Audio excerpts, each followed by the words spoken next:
Hello, and welcome to Creating Space in Conversation with. My name is Ingrid Pope, and I'm the founder of Creating Space, and our mission is to declutter the world of everything that gets in our way. Today, I am very pleased to be speaking with Craig Haslam. Now, Craig is a retired police officer from the Metropolitan Police, where he spent 32 years, and in the end was a chief superintendent in charge of the Taskforce. I was very keen to speak to him about all things mental clutter and decision making and understand a little bit more about the national decision model. Let's hear what he has to say. Hi, Craig. Thank you so much for joining me today. I am very excited about the conversation that we're about to have.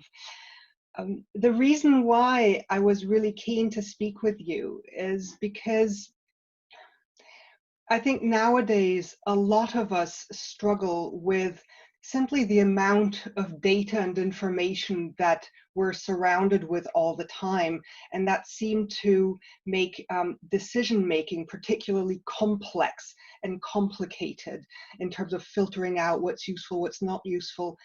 And I'm aware that there's a really nice structured model that's available in the police and that you learn, and that's meant to address exactly that. And I was wondering whether you could tell us a little bit about that. Yeah, good morning, Ingrid. Really nice to speak to you too. So during my time in the police, I was introduced to a model called the National Decision Model, or some National Decision Making Model. Either phrase is acceptable. And basically, it's a model that allows you to make sense of that massive amount of data, information, intelligence that can come at you in any given situation, whether that be in day-to-day policing or when you're in charge of a major event in London. And I say it just allows you to try and assess that information in a way which cuts out a lot of the noise, but also allows you to really grasp the important information and intelligence that is sometimes hidden in that noise that you need to have, because that is the first part of the model. It is gathering all that information, intelligence, data from any given source, from many sources, and then try and make best use of that using the model. So I don't know if you want me to talk you through how the model works, or and the different sections. Would that help now? I think that would be really useful. Yes, thank you.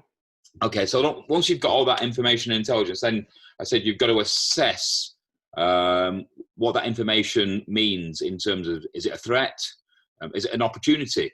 Does it pose risks? And those could be threats to the success of the event, to the protection of life and property, to the prevention of crime, and maintaining peace and order, which obviously are core responsibilities for policing. So once you've got that first section of gathering all the information, you've got to do that assessment. And sometimes that can be slow time.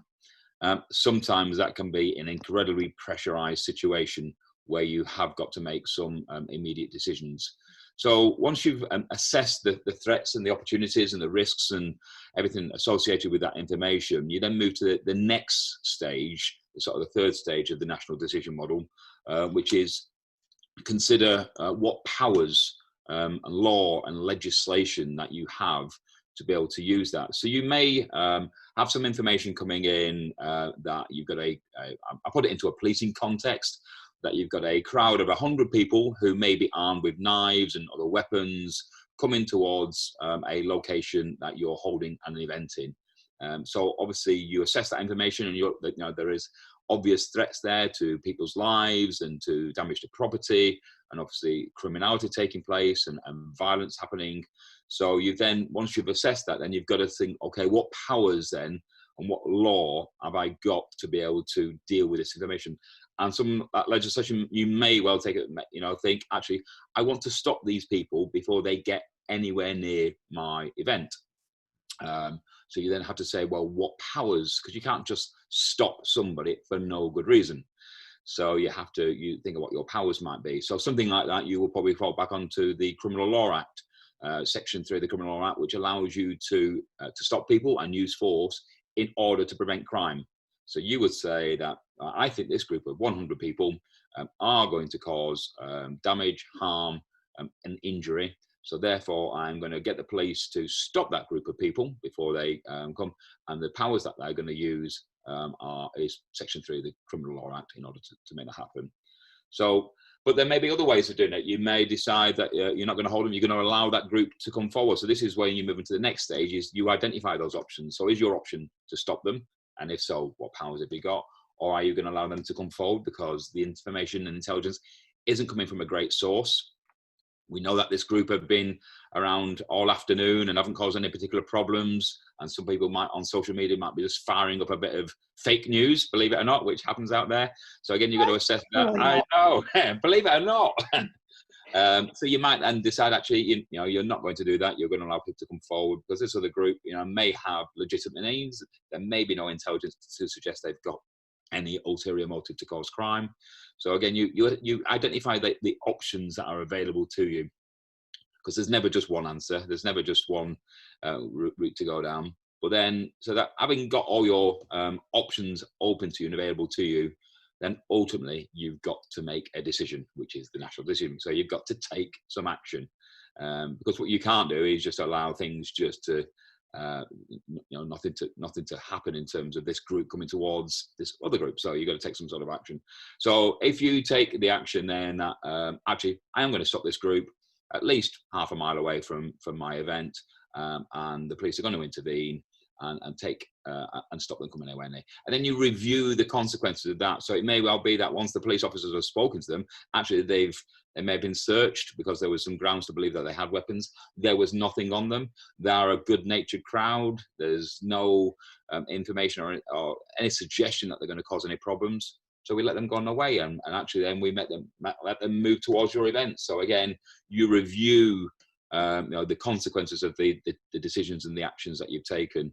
And then more information and intelligence comes in, and it's what we spin the wheel, and we continually spin that wheel from the information that we have, assessing the risks, looking at your powers, identify your options, taking the action, and you continue that wheel never ever stops turning, because I say as soon as you've dealt with that particular issue, there'll be information and intelligence and data that comes out from the action that you've taken, as well as new stuff that's always coming in from the sides at any time. So it's just a really good way of you being able to make some sense of all that, as you say, that vast amount of information, trying to whittle out the information and intelligence that is not helpful.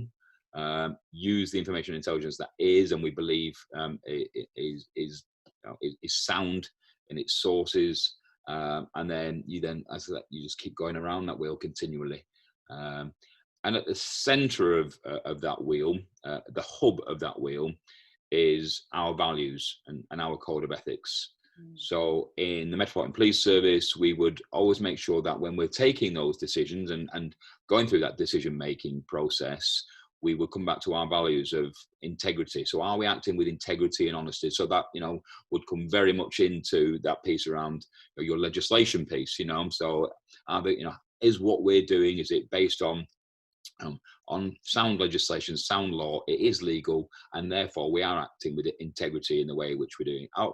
Or sometimes it might not fall back as far as legislation. It's just the right thing to do at that time. Which is sometimes far more important. And and again, if you're making that genuine decision based on those beliefs that actually this is the right thing to do in these given situations. So again, that's where the values of integrity really come in. We've got to be professional in the way in which we make our decisions. So again, it's making sure that we're respectful of all those sources, not dismissing any sources that are coming in, no matter how much you might choose to, it might be you might have a personality clash with somebody. You're thinking, well, they always come out with this sort of information at every single event, but actually you've got to be professional. You've got to think, actually, this could be really, really important, and you can't dismiss anything. Giving everybody the opportunity in that big environment of running a major event, the opportunity to put forward their views, their observations, their concerns, their feelings about what is going on, so that you, again, can use all that as part of your decision making. You got to have courage. You got to have courage to make some really difficult decisions at times, and at times have the courage to not make decisions. So you might, your decision might be to allow things to go a little bit further before you take any intervening action, because again, the police don't want to be seen to be an organisation that runs events, that controls events, that leads events. We have got a role to play at events, which is the prevention of crime, saving life, protecting property. Whereas in years gone by, we may have often been seen as being the people who run these events, and that we're in charge, and we've got to make sure we don't do that. So you've got to have the courage to either make big decisions, or sometimes actually, no, I'm not going to make that decisions, and then rationalise why you do that. And then our other value in the Metropolitan Police Service was that of compassion. So you've got to, act with compassion. You've got to think about the thoughts about, what's going on out there. So take some of the current demonstrations that we see in London around Black Lives Matters. So you've got to have the compassion that people there have got genuine grievance about the way they perceive themselves being treated, not just by the police, but in society in general. And you've got to really understand, where people are coming from with their grievances. But at the same time, you've got police officers out there who need protecting, who need keeping safe, who also, will not want to be associated with, some of the scenes that we've seen in the States, and whatever, and pride themselves on the British policing model is something different. So you've got to think about how your decisions are going to affect the mindset of your officers, as well as the safety of the officers, which obviously is paramount. So you've got to be compassionate to the views of everybody involved, and compassionate to the views of people who want to go about their normal lives, when demonstrations are taking place, whether that people in business or tourists or residents and whatever. So you've got to be compassionate and sensitive to the needs of everybody in those environments. So having your values at the heart of your decision making is absolutely key, because that then stops it from becoming just a regimented framework to use. It really brings home the humanity factor around why we are making these decisions, and then it just tests your own internal thinking as well. Is again, come back to, is what I'm doing the right thing to be doing in these sets of circumstances. And then by using the model, it just allows you to, it gives you some structure. It allows you to keep calm, allows you to keep collected. And again, when you're in those fast time decision making environments, that is really key, because that's what gives your officers confidence that you are leading them in an effective way. But it also gives, it might be the event organizers or a group of people who are coming to a concert or to a ceremony event. It gives them confidence that you are keeping them safe, in the environment that they found themselves in. So again, using this model just keeps it tight in terms of the way in which you lead and manage those events as you go through them. And I can imagine that it can be incredibly useful to have a model to follow, because it sounds like obviously you're dealing with really complex situations with an incredible amount of data that comes in. And I think you said also at the beginning, being able to identify, well, what's useful and important information and what's just noise. Yeah. And filtering that out very quickly quite often.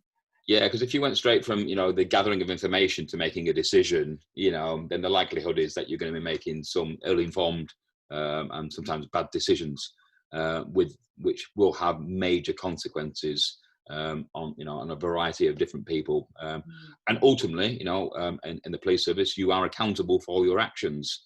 You're accountable to, first and foremost, to the public. We police by consent in the UK, and the public have a right to hold the police service to account for the actions that they've taken.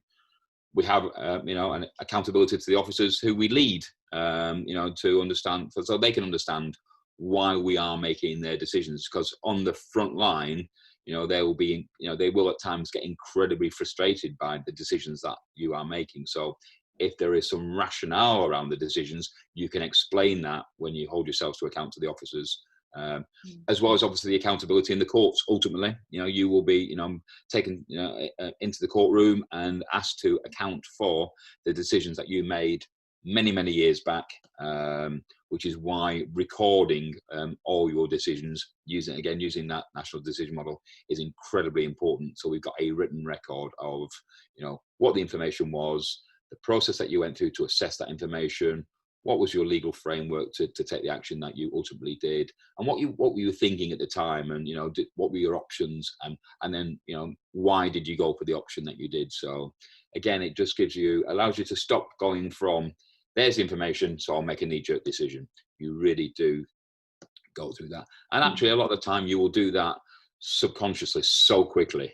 You won't realize that you probably, you'll come back and have a look at the model, but you've probably done it a dozen times before the last time since the last time you looked at the model. So it is so quickly, and you probably find a lot of times we do it naturally in everything we do. So take policing out of it completely.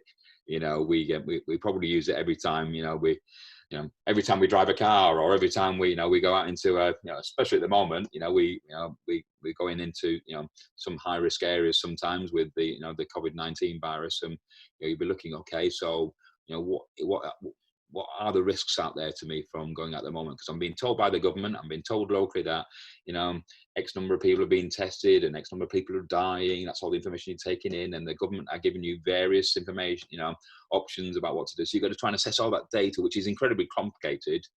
And then you've got to say, what are the risks to me then to going shopping? What are the risks to me to go and see mum at the weekend, as I did? And then, okay, even the legal framework comes into that, because that you shouldn't be in a bubble of, if you're going to a wedding, there shouldn't be more than 30 people there. So am I complying with the legal framework? That's the, and you probably are thinking that all the time and going through that model in your mind, but obviously not as formally as you would do in the police service. But you probably are doing it all the time. And then you ultimately make a decision. Yes, I'm going to go to the shops today, or I'm not. Or I am going to go to the shops, but I'm going to put in my contingencies of, I'm going to wear a face mask, I'm going to have my hand sanitizer with me. I'm going to make sure I do keep 2 meters apart from some people. So it's amazing. It can fit into everyday life as well as in. And what struck me also was this piece about this hub that you mentioned, this really important piece that was in the middle, which was, well, the values. What are your values? And essentially, these are going to also influence how you then act on all this data that you have. And I think we probably are familiar, within organizations in a work context, where values are published. So that's quite public, but we probably don't focus that much and ask ourselves, what are our values? So we'll act on them, but perhaps in a far less knowing way. Yeah. So when it comes to the visiting my mum at the weekend, so we've been in lockdown for 4 months, not seen mum. She's desperate to see us, but you've got to think, well, mum has acted and behaved in such a brilliant way over the last 12 to 16 weeks in terms of self-isolating, taking all the right precautions, and has kept herself safe. So am I going to jeopardize that now by simply just wanting to go and see her?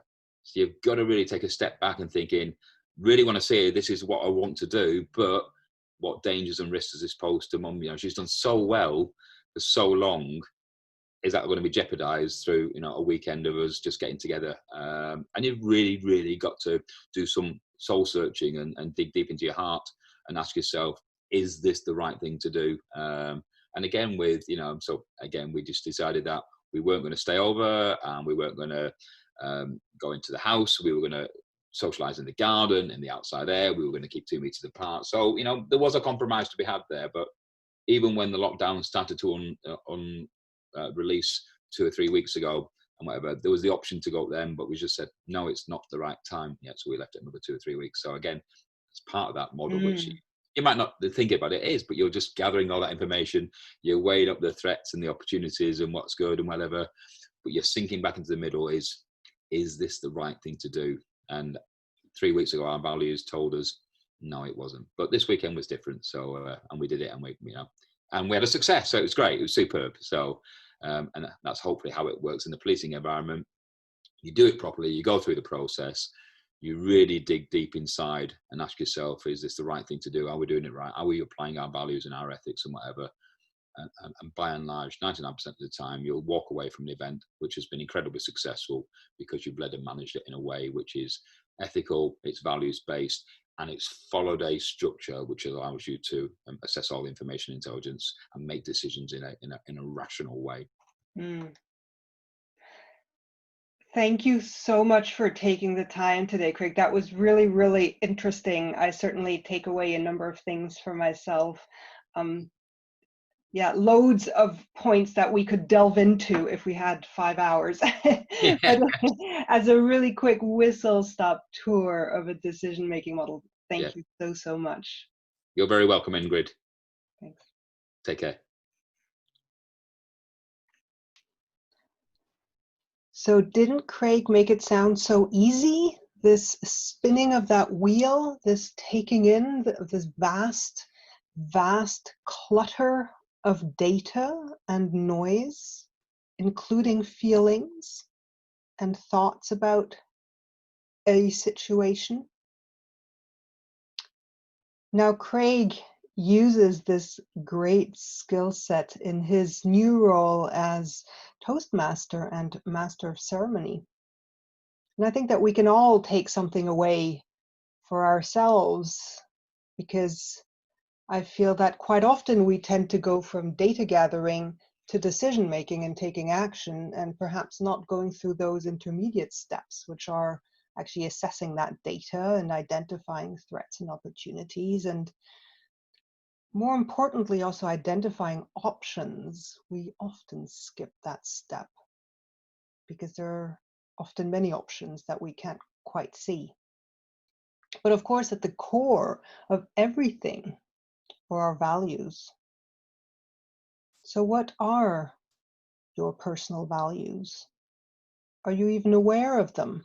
Those that allow you to do the right thing, as Craig says, the thing that's right for you. So, happy decision making, and look out for more conversations about creating space.